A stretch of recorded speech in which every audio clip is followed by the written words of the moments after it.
can talk to ourselves. Yeah, Yeah, your committee's only 3 people officially. so you can just start. 2 of the 3 of us are here. Okay, well, then I will. I call the meeting of the Governance Operations Committee to order. Kath, would you call the roll? Counselor Marvell, Here. Counselor Brody, Mayor Reed, Present. Counselor Kelly. Here. We can begin. I think, first of all, I'm just gonna let you know that over the next 2 weeks, I'll probably be meeting with Matt, with you, and Sylvia, to go over the budget, and then to kind of finalize some decisions, hopefully in the next week or so, any changes and modifications that we would want in the budget that's already there. Now, could you, Matt, I think you got a list of 2 or 3 items that if you could just give an update on Yeah, sure. those.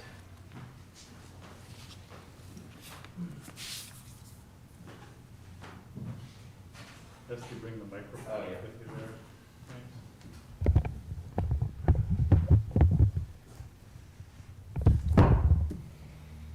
Thanks. Just a few updates on a few of the items that the Community Development Office is working on. The update of the city's comprehensive plan. As the council knows, that is wrapped up in a grant that is also addressing finalization of the city's LRAP and a update of the city's zoning code. Could you just say what LRAP is? This is. Sure, local We're still waterfront. online with these meetings?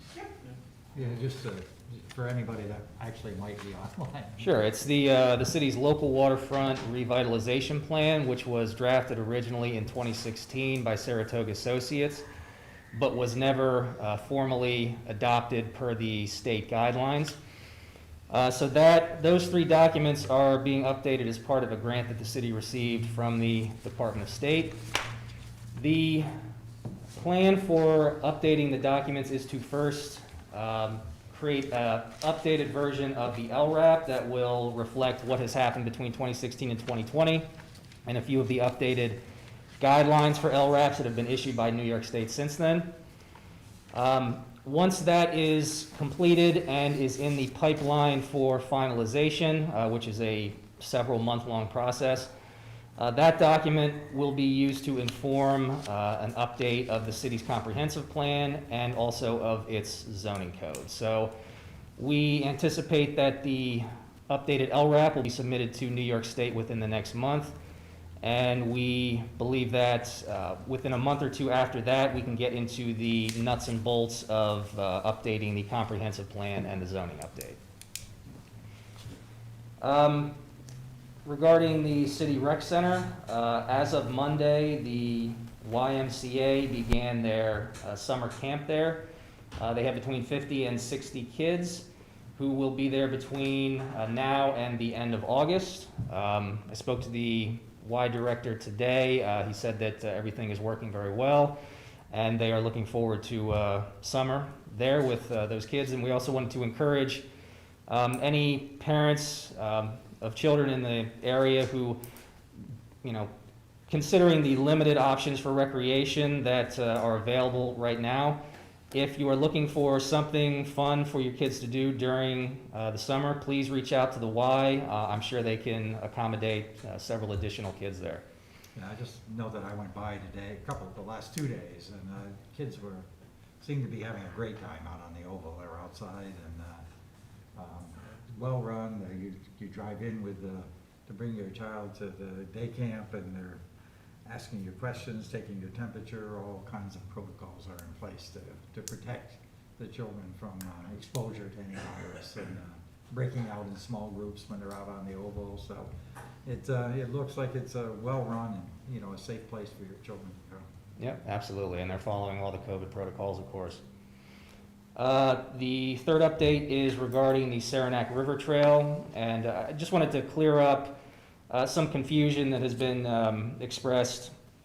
There seems to be an impression that the city has abandoned its plans to move forward with the Saranac River Trail.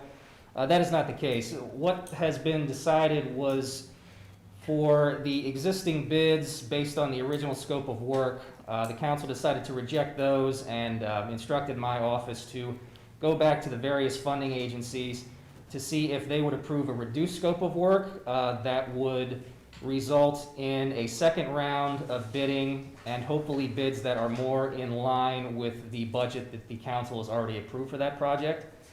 In the weeks since that direction, we received that direction from the council, we have gone to the various funding agencies involved. They have agreed to a reduced scope of work. And just today, we received from our project engineer, Stantec, an updated set of project drawings and bid documents. So we are going to start reviewing those, pass them through the necessary channels at the funding agencies. Once we have final approval from them, we can start with the second round of bidding.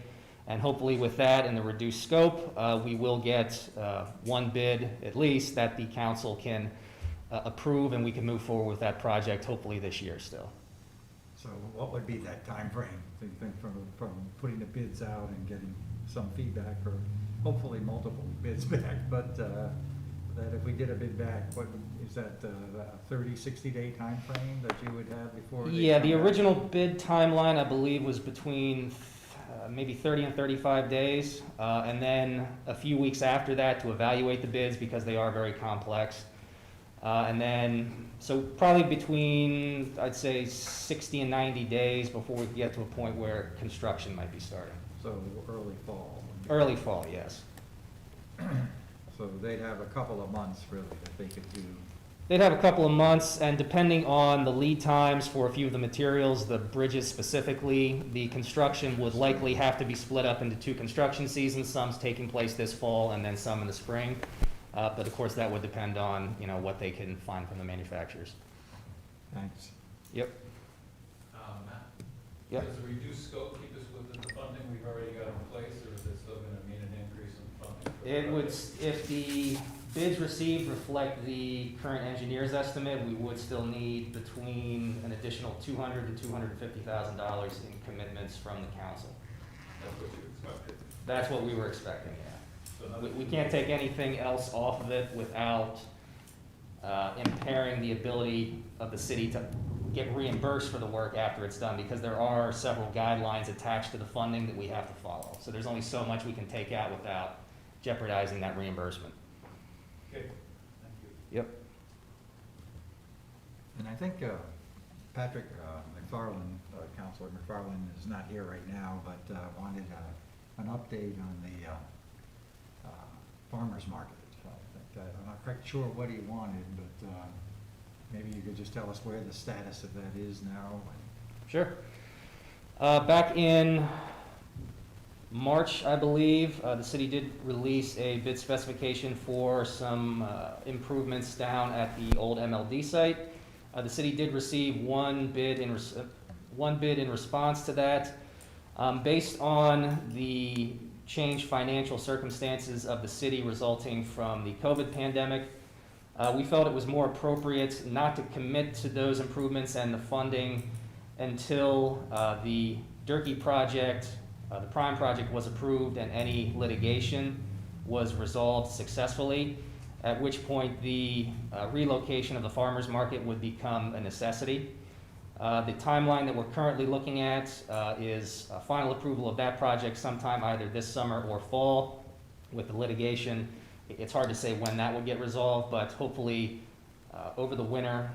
So this fall, we could rebid the project with the intention of having a contractor in place ready to do the work and to start first thing in the spring, so that they can complete the work before the farmers market would open for their 2021 season, so they would have the new building ready to go. So essentially, the farmer's market's staying right where it is for this summer anyway. For the 2020 season, yes. Yeah, that was made some time ago. Yeah. Yep. All right, but hope that's what he was looking for, but, okay, thank you very much. Sure. Chamberlain, how much more is the city on the hook for the Saranac River Trail compared to what was originally proposed a couple of years ago, 4 years ago, when the previous engineer? We've already borrowed, committed $574,000. We got a recent capital project revision for another $588,000. And that hasn't been borrowed yet, that's part of the funding that we have to go after here shortly. So another $250 on top of the $588. So it's 1.4 million more the city's on the hook for than anticipated?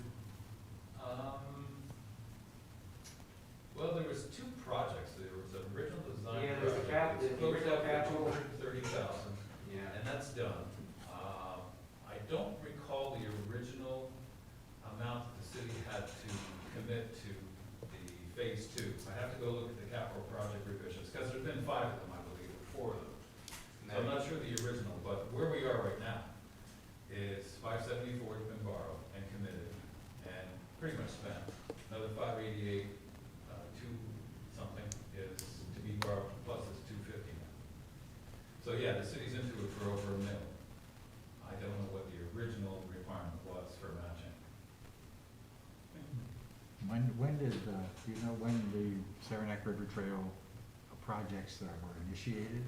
Phase Engineering 2 was was- 2014, I believe. That's right. Yeah. And phase 2 would be from the police station down to the Down high to, school?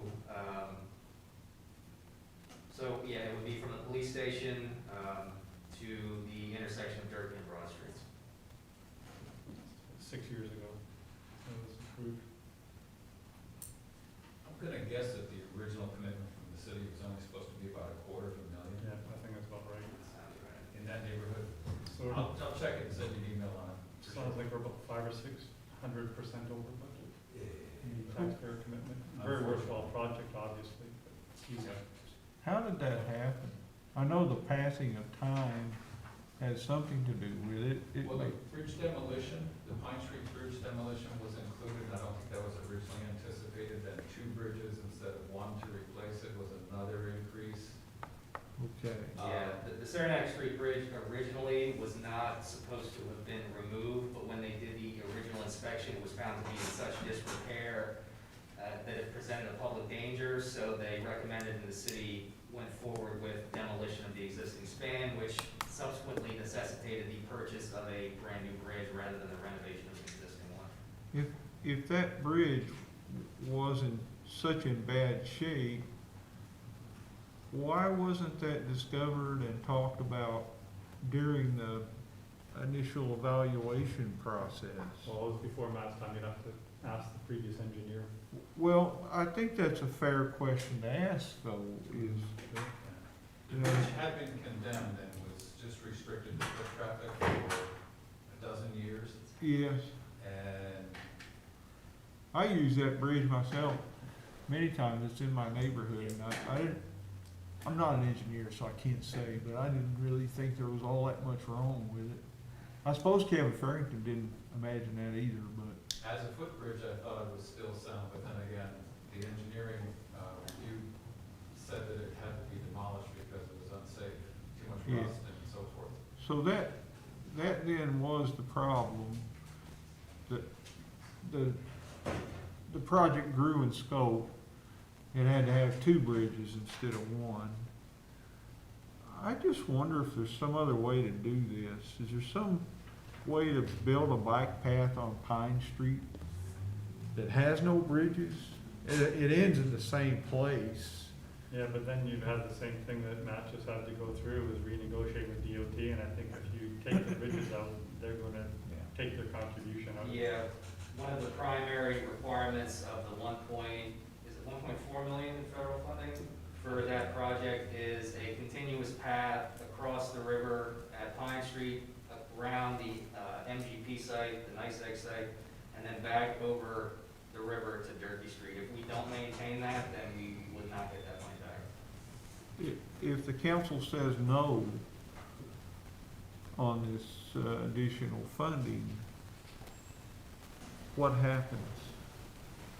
If the council decides that the bid's received, they simply can't justify the additional cost, then the federal funding and the $500,000 parks grant the city has put towards the ultimate construction cost would likely be eventually forfeited to the respective agencies from which they came.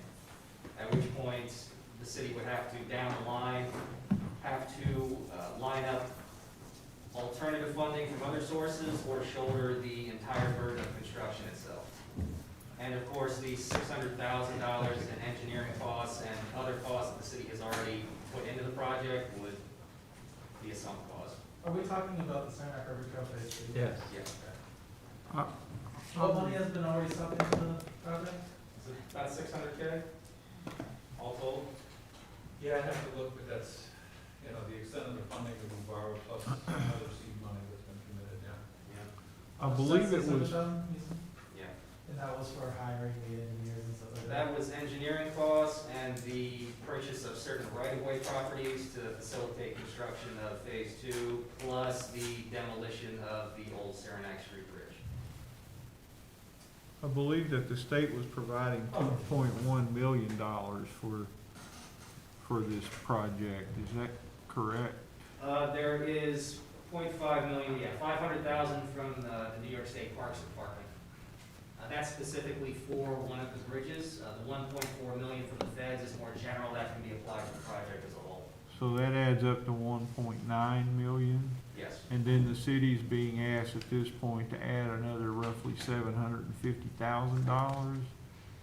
From the amount that the city has already committed, assuming that the bids we receive on the second round align with the engineer's estimate, we would be asking the council to commit somewhere between 200 and 250,000 additional dollars from the general fund. Yeah, you've already appropriated the 588,000 Right. that's gonna be borrowed recently, or. If we rejected this project and kept the $588,000 and did not pay the additional $50,000? Then we would have $750,000 to help us combat our current financial woes. You would.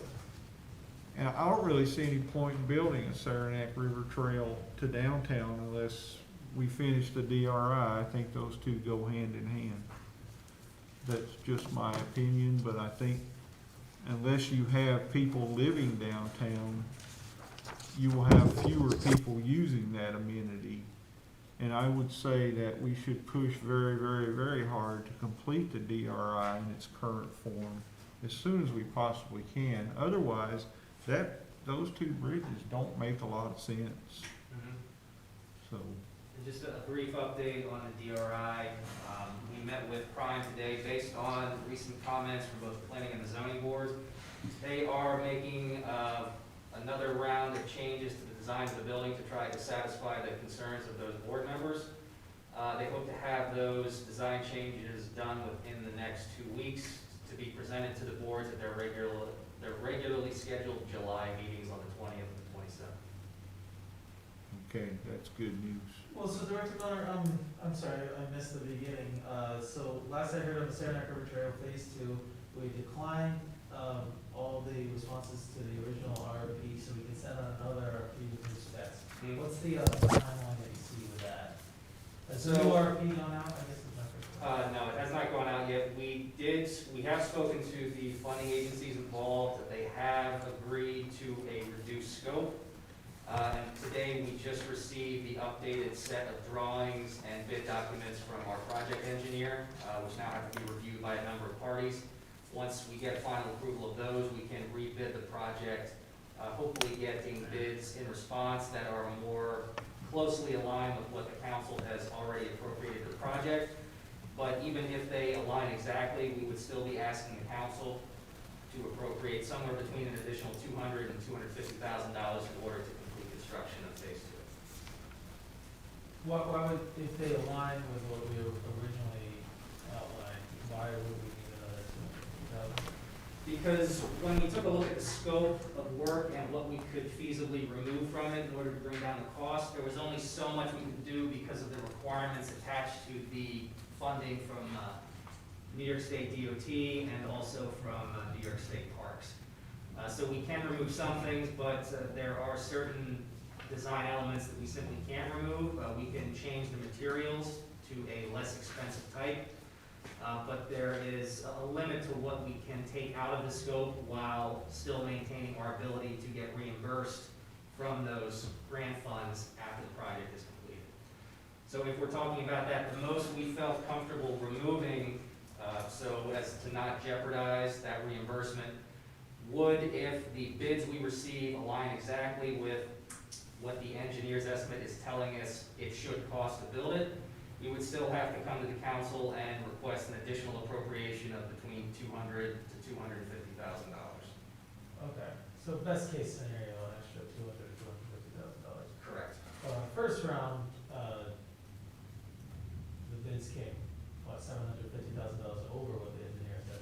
Yep, and we removed roughly $500,000 from the scope, which is where we get the 250 additional. Okay, so so back to the timeline, when is the, new RFP, projected to go out, and when are responses projected to be due roughly? I don't know. I would say between 60 and 90 days, we would be in a position to award the work if the council felt it was justified to appropriate any additional funding that was needed for it. Doesn't that leave things pretty late in getting it completed this year? Completing the entire project this year is likely not in the cards. The lead times for the bridges themselves are several months at least. So we would be looking at a split construction schedule where some of the scope would be completed in the fall of this year, with the remainder to be completed in 2021. But if you've already gone through an RFP process, and you already know the bidders, why would it take 60 to 90 days for reconsideration with a modified scope? Did you say that again, Mayor? From what I understood, it takes 60 to 90 days to get a contractor lined up to do this new scope, but it's only a modification of something. You've already gone through the entire process, had a successful bidder, et cetera. So why would it take that long for essentially changing the scope somewhat? It may not take that long, but I don't want to tell the council it's something that we can get done in 30 days and then I can't get it done for 60. So I prefer to overestimate rather than give you something that might be unrealistic. We'll certainly push it forward as quickly as we can, but based on what I've seen, I would say between 60 and 90 days before we get to a point where we can award the project. It almost sounds like with the Mike's, at least in line with what Mike was saying, that it's not that big a hurry because he wants to see what happens with crime. That's been in front of the zoning board and planning board, I think, since February, and if they're making changes, now, who knows when that'll get through. Yeah, so there's a lot of shifting schedules and, you know, things have to align here or there. But we're keeping an eye on everything and we'll certainly keep the council fully informed of any decisions. I would remind the council that there's no shame in saying no. If something costs too much, or the cost overruns are so great that we just can't bear the burden, then there's absolutely no harm in saying no. And I love that bridge. It would add so much to my neighborhood. I love the old bridge. But I don't see any need for taxpayers to pay too much more than we've already committed to it. There is no harm in backing out of a project. There is no shame in backing out of a project if the cost is too great. I would advise the council to look very, very closely at that possibility. Okay, if we could move to the next item on the agenda. These are just items that are brought forward from the departments. And Rich, I wonder if you could speak to a little to this transfer. So.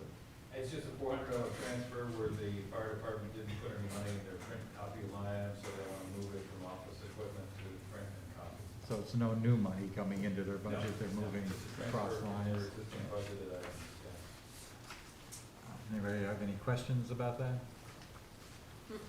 Aren't allocations within a budget, they don't need to come to the council, do they? It's the council's budget, so I don't know, changing the line item, we've always done the duty of saying, here's what the department head or the request is for, us to move from here to there. This doesn't increase the overall general fund budget, it just moves it from one line to the other. Yeah, I understood that allocations within a budget only require mayor's approval.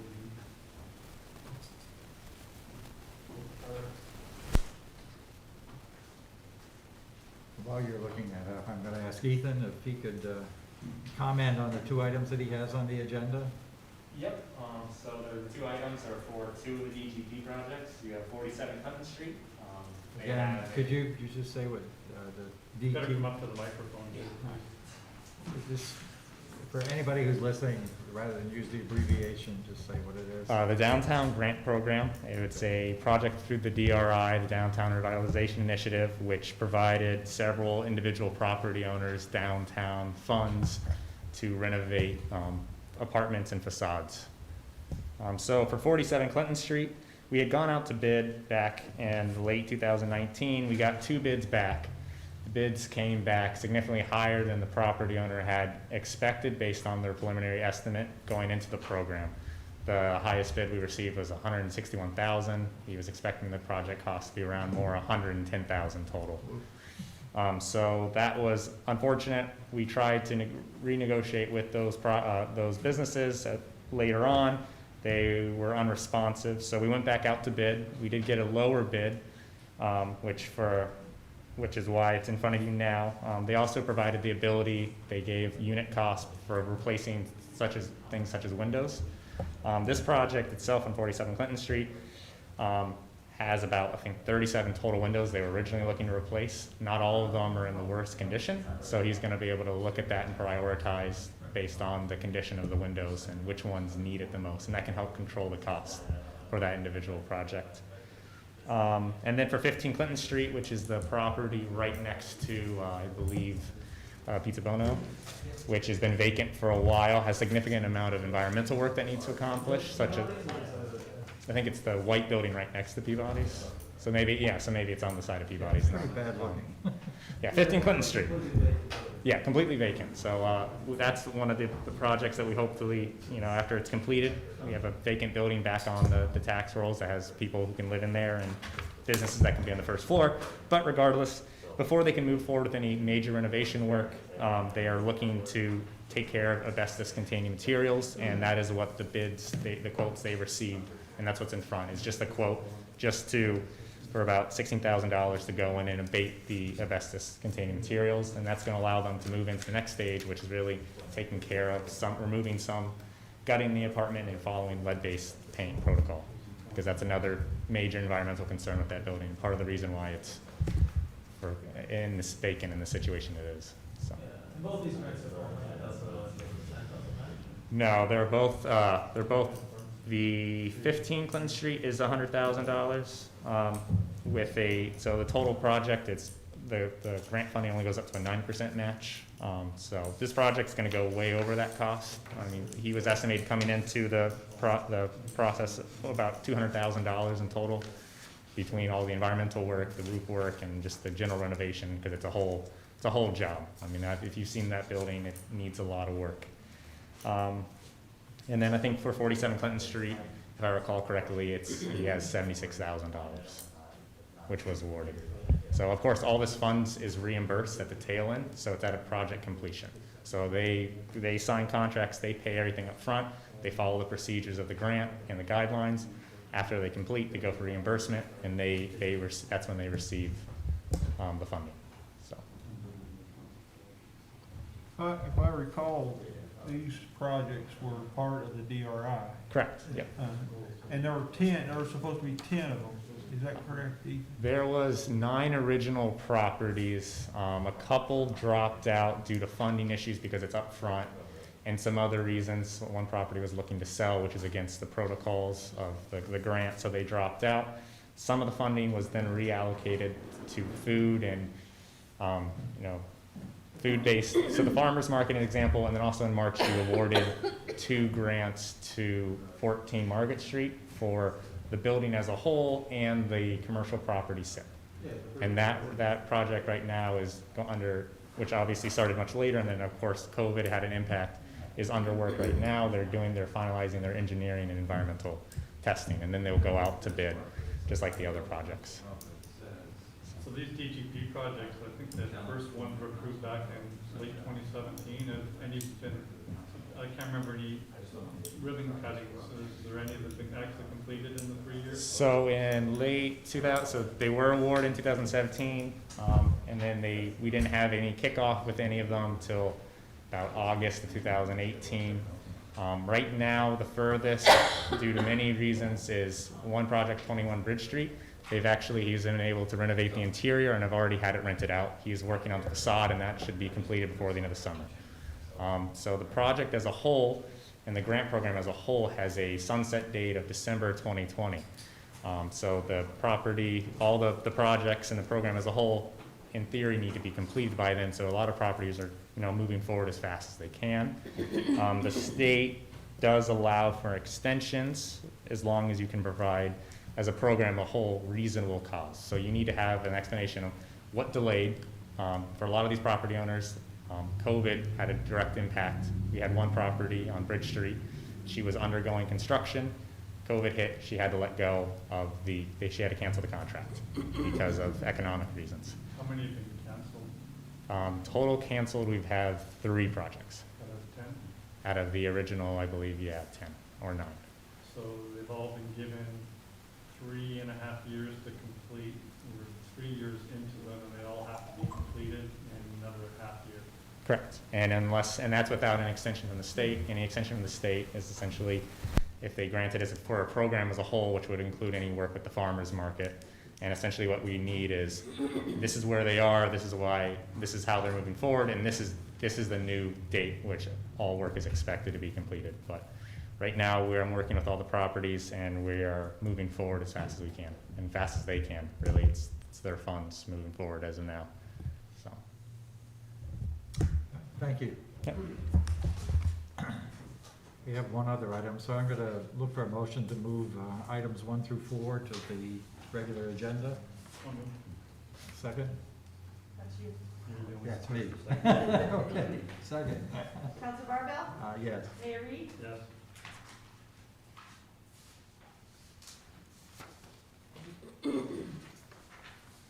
Is there any old business to bring before? I have some. It kind of, you just jogged my memory, but I sent an email asking for it. So the farmer's market, I would like an update on their grant. It's my understanding that it's still good, even though the department or division of budgets,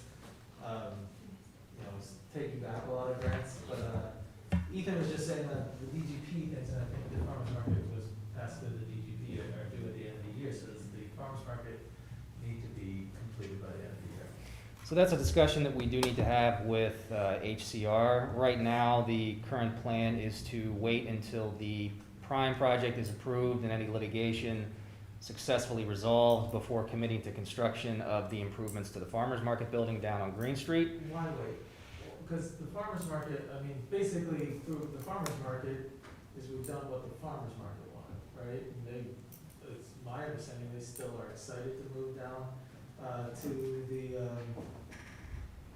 to Green Street. They want to move down to Green Street. They would have loved to be there this year. Obviously, COVID stopped construction there, so I understand why it's not built right now. But I don't really understand why we would wait until the prime project is done, because it's not really dependent on the prime project. Well, it kind of is, isn't it? Because if nothing can ever be developed in Durkee Street, why would you move the farmer's market at all and then potentially constrain Harborside, which may end up actually being developed earlier than Durkee Street at this pace? Well, so I'm confused there, because like Mike, when this was discussed a couple weeks ago, was saying no matter what, we're gonna develop Durkee Street. Their farmer's market seems to be near. But how do you know that? successful life. How do you know that right now? How do I know what? That in your final analysis, that it might not be just fine to keep the farmer's market where it is? So I never had a problem keeping the farmer's market where it is, but the farmer's market wanted to move, we got a grant funding to move But the it. only reason they wanted to move is because of the Durkee Street development. So until you have clarification of the Durkee Street development, why would you invest, probably close to $400,000 by the time we all add everything up, to moving the farmer's market into a place where you may not need to move at all? I see the argument there, but doesn't the farmer's market still wanna move? So I understand think that they if do. you ask Yes. them, would they like to move, but they have the option of staying in Durkee Street because there's not gonna be any development there, I think they would probably choose just to stay put. Well, I've asked them that numerous times and they gave a different answer, but, so if we don't move it, if the prime project doesn't get approved and we don't move it, like, we're gonna lose that grant funding, right? Not necessarily, depending on how flexible HCR is willing to be. Since that funding was approved through the downtown grant program, it could theoretically be folded back into that larger pot of money, and then That needs to be finished by the end of the year. that needs to be finished by the end of the year currently, yes. But nothing is gonna be, I think I saw a memo about a month ago saying we're supposed to finish everything by the end of the year. From ESD, and I don't think anything is gonna be finished by the end of the year, so. Well, that's worrying, but I guess my point is, The Division of Budgets from the state put out their, proclamation B1223, which said anything not under contract is getting clawed back and those grants are not gonna be there. The Prime project is under contract, the farmer's market is under contract, but it sounds to me like we're looking at losing that money if we don't act upon it soon. Am I wrong?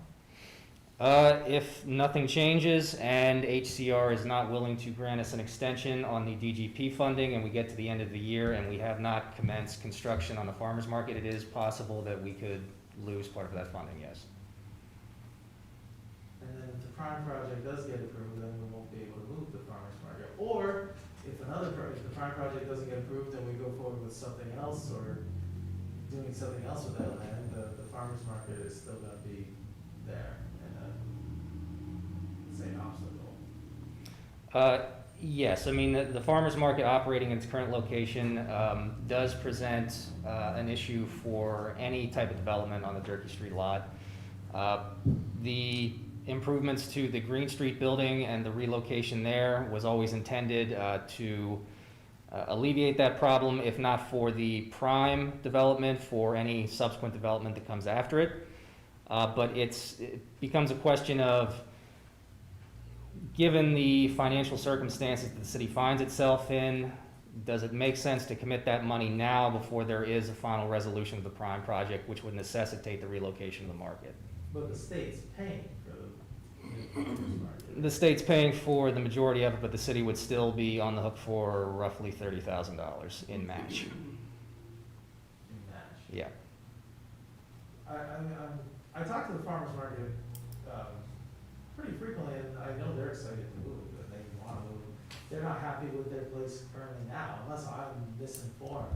No, I mean, they're constrained in their current location. It's an older building. They see quite a few possibilities with the new location. But they understand that the city's under, severe financial strain, and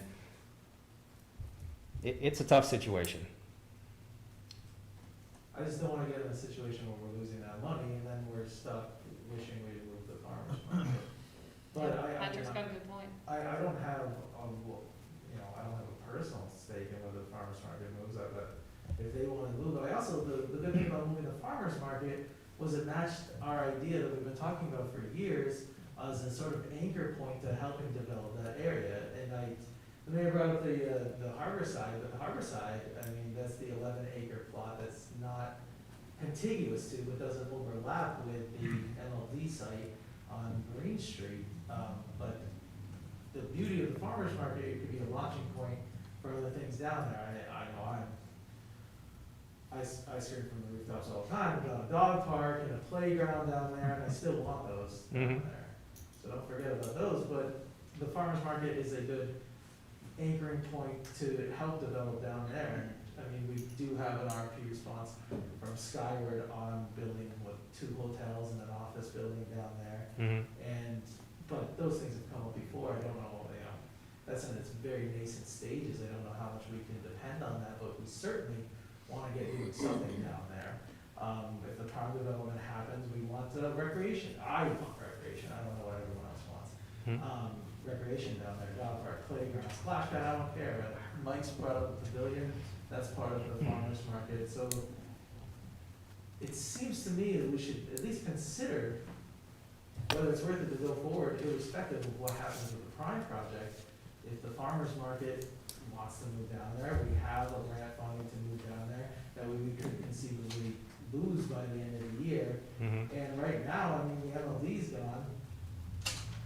If we just, MLD goes and we have nothing down there, what do we have to show for that? There's a lot of Patrick, promise we're down almost at 5 o'clock, so I hate to cut you off, but. Yeah, maybe if you the can- council maybe would you can like bring this a- up under new business or something on the council agenda, and you can continue this conversation if you wish. I'm pretty much done. I think I've made I'm not saying you have to do it this way, or we have to do it this way, but I have serious concerns about that. Yeah, and there's certainly risks involved with either course of action, waiting until the Prime project is resolved or moving forward now. If the council would like, I could put together a more in-depth analysis for your review. If after that, it's the consensus that you'd like to move forward immediately, we can certainly do that. Okay. Thanks, Matt. Sure. Thank you, Matt. Is there any new business? Hearing none, have a motion to adjourn. So moved. Second. Counselor Barbell? Yes. Mayor Reed? Yes. Let's begin the common council tonight, please, with the pledge of allegiance. I pledge allegiance to the flag of the United States of America, to the republic for which it stands, one nation, under God, indivisible, with liberty and justice for all. Roll call, please. Mayor Reed? Present. Counselor Barbell? Here. Counselor Kelly? Here? Counselor Gibbs? Here. Counselor Brody? Counselor McFarland? Yeah. Counselor Moore? Here. Just a couple of short things, a few short things. But first of all, the concert you authorized is still proceeding this weekend, but the state would not authorize a drive-in fireworks display. I'm very grateful that Benjamin Pomerantz, Laura Cravon, and Derek Hopkins are still continuing their efforts with the Saturday concert and putting together a whole series for the summer that I'm sure they'll be approaching you on, and trust the Common Council will be very interested in supporting them, knowing that we really have no finances to offer at this time. I also thank PrimeLink for making available to the residents and visitors of our great city free wireless services for Trinity Park from this building here. It's really a wonderful gesture on their part in this COVID era, because a lot of people, as you know, have a really hard time accessing internet and broadband, especially with the library being closed, etc. And as you know, I'd like to thank 3 candidates who are willing to dedicate the next 4 years to service to the residents of our city, and the remaining 2 candidates who I hope will conduct clean campaigns that focus on the concrete things each of them will do to rebuild our city and lower taxes in this incredibly challenging time. Of course, I wish them the best of luck. I'm looking forward to returning to my private life and devoting more time to work on my farm. I've invested 15 years to the economic development of this region, the last 4 years as a resident candidate and then mayor of this great city. I'm looking forward to the next facet of my life. I leave, though, with great pride in this common council, and I turn the agenda over to you all, knowing you share with me a great concern about the viability of our city and the important role it plays in our region. Thank you. Please continue. Resolved that the minutes of the regular meeting of the Common Council held on June 25th, 2020 are approved and placed on file among the public records of the city clerk's office. Moved by Councillor Gibbs, second by Councillor Kelly. Discussion? All in favor? Aye. Opposed? Passed. Resolved that the payrolls of the various departments of the city of Plattsburgh for the week ending July 1st, 2020 in the amount of $412,487.14 are authorized and allowed, and the mayor and the city clerk are hereby empowered and directed to sign warrants drawn on the city chamberlain for the payment thereof. Moved by Councillor Kelly, second by Councillor Barbell. Discussion? All in favor?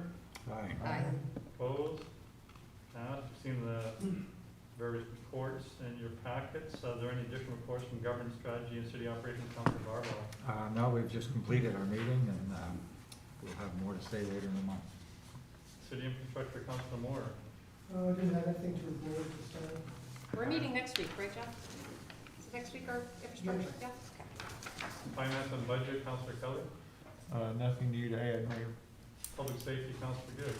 Yes, we had one that I'm sure going to be a series of meetings regarding budget, and also I'm already looking at certain things from the governor's order about police reform that I wanted to get started. One thing that I already engaged in with Dean is looking at no-knock warrants. We discussed with Chief Ritter demilitarization of the city police department, and then we threw around some ideas about what are some things that we could eliminate from the budget, and so it's going to be one of many, just like it always is. We'll continue to work on that. So that's all I have at this time. Thank you. Plattsburgh Public Library, Councillor McFarland. Yes, the library is looking to reopen soon. I believe they have an open date of August 3rd. And I believe they're putting their catalog online at plattsburghlive.org. And you can call the library to get some items. I believe they're to arrange pickup times. I think they're going to start opening August 3rd, at least with staff back, and do a step opening, and hopefully be fully open this fall. Board President, Councilman Farley. No updates at this time. Resolved, the reports of the Plattsburgh neighborhood received and any written reports are placed on file among public records of the city clerk's office. Moved by Councilor Gibbs and seconded by Councilor Barbell. Further discussion? All in favor? Aye. Opposed? Passed. No correspondence with recommendations of the board. This is not please continue. Resolved that the bills audited by the Common Council for the week ending July 3rd, 2020 in the amount of $144,600.40 are authorized and allowed, and the mayor and the city clerk are hereby authorized and directed to sign warrants drawn on the city chamberlain for the payment thereof. Moved by Councilor Moore, seconded by Councilor Kelly. Discussion. All in favor? Aye. Opposed? Passed. Is there any persons wishing to address the council on items on the agenda tonight? Seeing none, please continue. Resolved in accordance with the request, therefore the Common Council approves two bond resolutions, each authorizing $240,000 of additional debt to be issued by the city of Plattsburgh to provide funding for appropriations authorized by the Common Council on June 18, 2020 under the capital projects created for the RV Pavone Parking Plaza construction and for the Broad Street parking lot renovation. Moved by Councilor Barbell, seconded by Councilor Kelly. Discussion. Did we do this last week or? It was on for initial last week. Oh, okay, thanks. Roll call. Councilor Mayor, Barbell? I have questions, if you don't mind.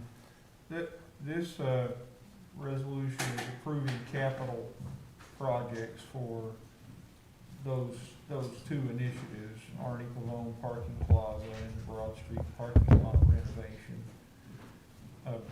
It was assumed at one time that the Financial Restructuring Board was going to pay for the renovation of those two lots, provided that the city came up with a paid parking scheme. Is that correct? Correct. Okay. And then, is it assumed now that the Financial Restructuring Board has recanted and they are not going to reimburse our expenses? Is this a recognition of that fact? No, this, they're, like everything related to state funding, the amount that they pledged and will receive a fraction between 0 and 100%. And they're not gonna tell us whether it's 0% or 100% quite yet, because of their own fiscal challenges. Okay, so that's why we're going ahead and bonding these two projects.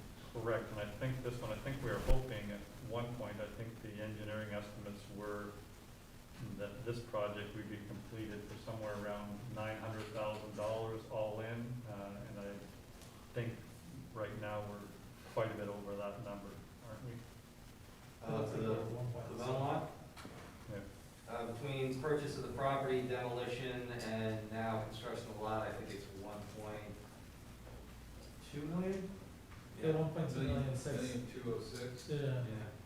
So FRB was going to cover about 900,000, so we thought, and based on the engineering analysis and estimates, would cover it. So now the taxpayers are paying an extra few $100,000 into it.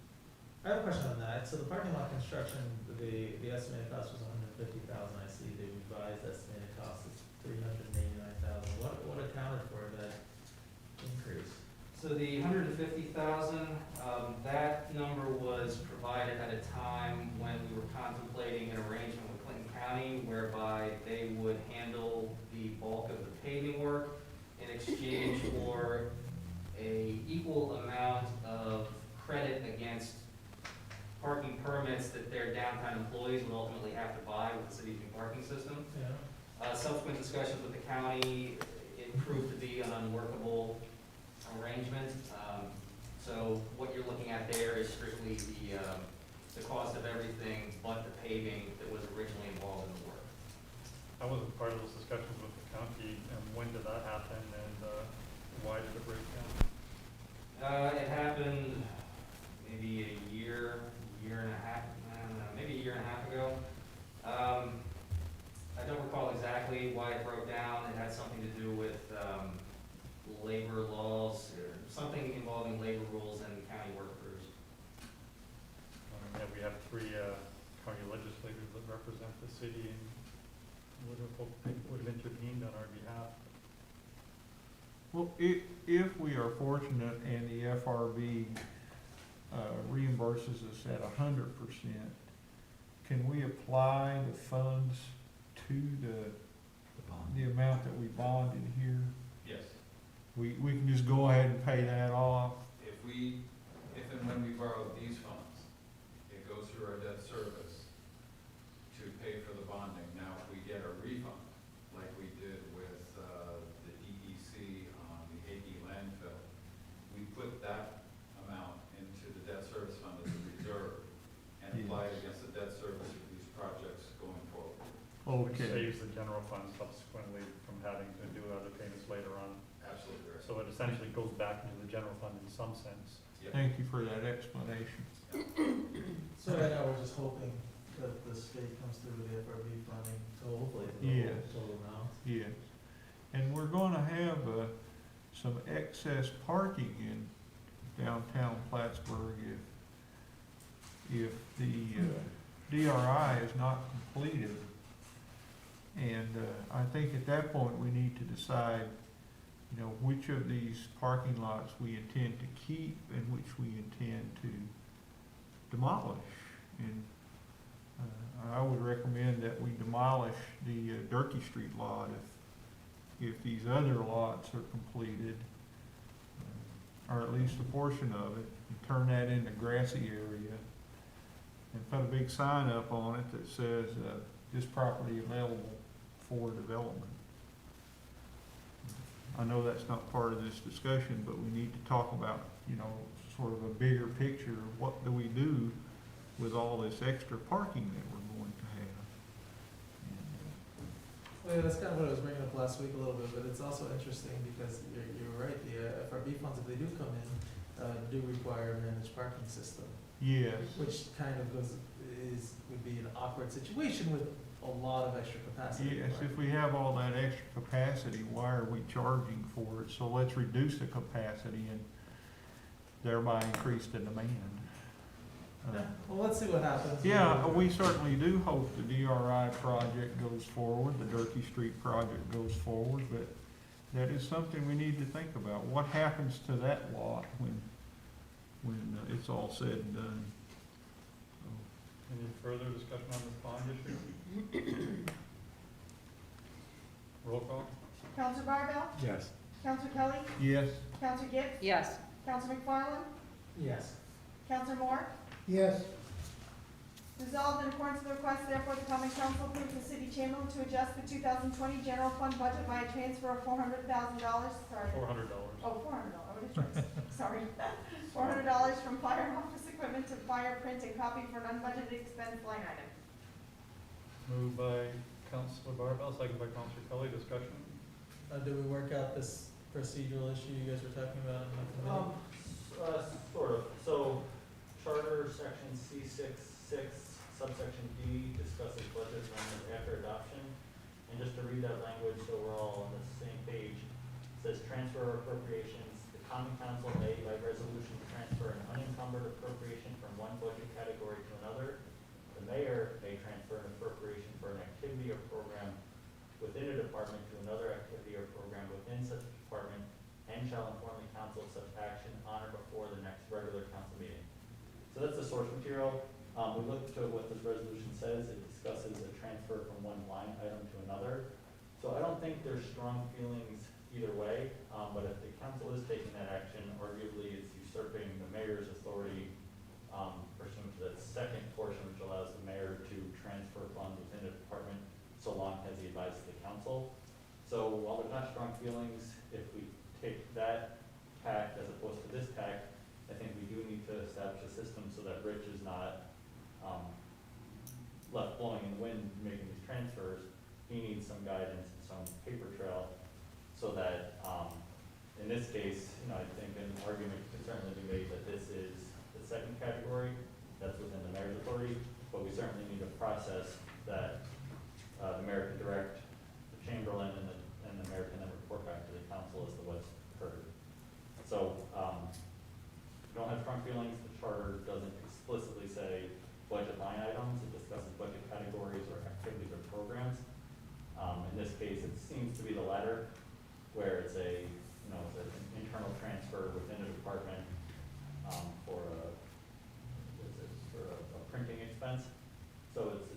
small item. So I would, all things being equal, tend to agree that it's the mayor's role, so long as you have a real process where you can direct Richmond of a paper trail, and then the council can be informed.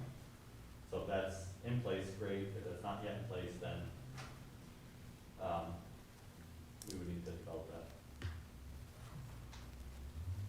So it says the mayor may transfer an appropriation for an activity or program within a department to another activity or program within such department shall form the council. So it says he may, not that he has to, so we could probably do this. Would the council be usurping the mayor's authority or just acting in? To the extent that the council is approving something that the mayor can do without the council approval. But that wouldn't mean we're usurping his authority, that means he could have done it beforehand and then told us about it. But the first part of that says transfer of appropriations, the common council may by resolution transfer an unencumbered appropriation from one budget category to the other, so we have that authority, although wider in scope. Yeah, the budget category, quote unquote, is not defined, so whether a line item transfers a budget category, I don't know. But based on the fact that the second part of that sentence talks about the mayor doing a transfer within the department, would tend to suggest that the budget category is a broader item, not such a discrete item. No, on the first sentence there, it says appropriation for the common council to be able to transfer from one budget category to another. On the second, it says activity or program within a department. Is there a difference between an appropriation and an activity and a program? There's not a definition, so respect to what's our interpretation of it, so no, there's no definition. So, Either way, I don't think Rich has strong feelings, it's you need a paper trail. Well, the only thing is, it's like, you know, the council has to be informed of the change, so, you know, this way it does it. But if the mayor's gonna just say, go ahead and move it, then the council needs to just say, yeah, I've been informed, and if I have that for the record, I'll make the change. I think, you know, either way is fine. so are you asking that we, back to, or what are we doing today? Are we Yeah. voting on this resolution, or, and then providing what we think we should? I mean, if we're going the second option, and we table this, or withdraw this, or defeat it, well, no, I guess we, I have a suggestion. Withdraw it, yeah. Would it be acceptable to change the word approves on the first line to acknowledges?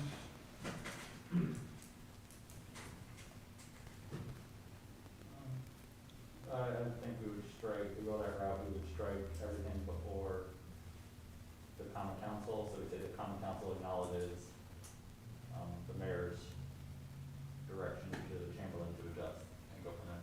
Yeah. See, I still have a question on the activity or program, because I'm looking at this and I see for equipment, it goes from fire office equipment to fire print and copy. So that would, you know, is that an appropriation related to an activity or program? To me, an activity or program would be like an event or something like that. You're not gonna get much further guidance from the charter, hence this semi-long-winded discussion about what do we do about this $1 But sure, it must be narrower than appropriation, right? Like, cause the first sentence says, an unencumbered appropriation can be switched from category to another. And the mayor may transfer an appropriation for an activity or program, so an activity or program, it's only put in there to restrict the definition of appropriation in some way. I think what it's doing is giving a placeholder for return within the department's budget. Every line item is an appropriation in the budget, every one. The common council says, I'm appropriating these funds to spend it in this way. I'm gonna spend this much on fire equipment, this much on copy, this much on payroll. You have to appropriate everything before it's spent. But under that interpretation, the second sentence in the charter is absolutely meaningless without any content whatsoever. Anyway. Yeah. It's moved and seconded. Any further discussion? Roll call? Counselor Barbell? Yes. Counselor Kelly? Yes. Counselor Gibbs? Yes. Counselor McFarland? Yes. Counselor Moore? Yes, Resolved that according to the request, therefore the common council accepts and authorizes the property owner to enter into a contract with the lowest price. So I'd like to waive the reading of the resolutions, seven C and seven D, they were discussed in the committee. So I would read the resolution. Second. Second by Counselor Barbell. Discussion, or all in favor, pardon me? Aye. Right. Opposed? Discussion on the items C and D themselves? We had a very good discussion during the work session, and Ethan explained to us that, you know, this is one of a number of projects, or I'm sorry, two of a number of projects. So I felt comfortable. Appreciate the explanation.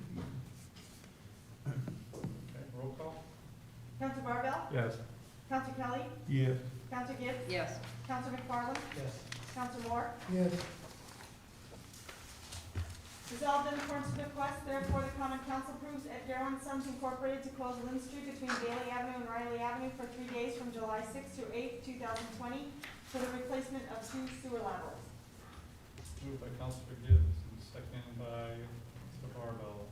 Discussion? Yes, that's a pretty big section of street. I don't see anyone from the Department of Public Works. I'm just, curious if anyone knows, like, what about the people living on that street? Will there be access for them to get through, or are they all parking on Bailey Avenue and Riley Avenue for 3 days and walking to their houses? I assume it's the former. I don't know. I have no idea, this just came across our desk, late this afternoon. There's nothing to do. I'm sure Generally, they're have doing the local streets traffic. open for local traffic, Yeah, local residents. that's, I know they're driving on, unpaved surfaces, they allow them to do in order to get to their homes. Generally, I'm not sure what they're doing with this one specifically, but it's a general approach that I've seen in the past. yeah, that's what I assume. well, if there's sewer laterals, they need to be replaced, it has to be done, so it's not like you can say we're not gonna do it. I believe this had the support of DPW when you asked them. Any further questions? Roll call? Counselor Barbell? Yes. Counselor Kelly? Yes. Counselor Gibbs? Yes. Counselor McFarland? Yes. Counselor Moore? Yes, No travel requests at this time. Are there any resolutions for initial consideration? Any new business for council reports? Yes, I have, I just wanted to share with everyone that we had our first Public Safety Citizens Review Panel meeting this week. Emily Stacy was nominated and she accepted the role of chair, and Caprice Johnson vice chair, and I was nominated to be the recorder, so I accepted that. We've set our meeting times at 2 o'clock on Wednesdays, well, at least for the remainder of this month, presumably until the work is done. Really great group of people, lots of dynamic experience. I think this is very exciting. Everybody's got a lot of thoughtful considerations and lots of goodwill, so I think this is going to be really great for the city. Fantastic, thank you. Yeah, Elizabeth, how often is that committee meeting? once a week. And it is open to the public. Public doesn't come in to comment like what we have here. They are welcome to come in and observe. They're not participating in the meetings. Yes, that was posted on the YouTube Yeah. channel. And then it's once a week at what time? 2 o'clock on Wednesdays. Is that Also, right? I saw. In here. I saw that one of the members contacted the sheriff's office, and the sheriff's Yes. department is actually going through the same process Mhm. with a citizens committee as well, so it'll provide some interesting exchange of information between the two citizen committees. I think that'll be made a much broader view of law enforcement Mhm. in the county. I agree. Any other additional council reports or new business? Yeah, I just remembered, are we getting an update on the overtime per Counselor Barbell's resolution? I forget when the resolution was passed. Were there any I'm approvals of sorry, you're overtime? right. I had confused that, and the other request you had is to ask for the bargaining units to be, see if they'd be willing to make any concessions. I was preoccupied with that one, and after speaking with legal counsel, they said that really any sorts of discussions like those has to really include legal counsel and go from legal counsel of the city to legal counsel of the unions. So we're in the process that we are hoping to have that report ready. Actually, tomorrow we schedule a meeting for him, tomorrow at 11:30. And then we realized that we're meeting today, so I'm kind of out of sync on that one. I apologize. I'll see what I can do for next week, and hopefully can have a report so you have a meeting tomorrow with, your labor council. To find out how those negotiations are going. Yeah. Okay, and so the negotiation suggestion is what exactly? Well, I think the spirit was in an effort to help with the budget and avoid further work actions, to see if everybody would agree to furlough one day a month, or Okay. one day every 2 weeks, or a pay cut. But since all those are negotiated items, we had to involve legal counsel in it, Right. rather than have just me negotiating with 8 union officials for 4 unions, 2 at a time. Yeah, that's a pretty heavy lift. Yeah, and we just, with any sort of renegotiation of an existing contract, you have to be incredibly careful doing it properly for fear of being accused of trying to bypass the collective bargaining procedure. So that's where we are, so I hope to have more clarity on that tomorrow. Have you invited any city councilors to attend that meeting at 11:30 tomorrow? No, I hadn't. You all had charged me to have those discussions with, Okay. so I charged our legal, labor lawyer to initiate those discussions. Okay. Just curious about that. Any other new business or council reports?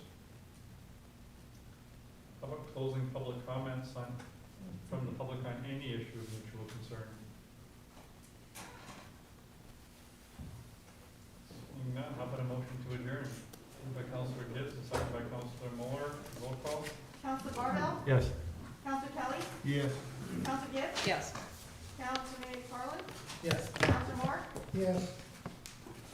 Have a great 4th of July weekend, long weekend, everybody. Appreciate it. Thank you. Thank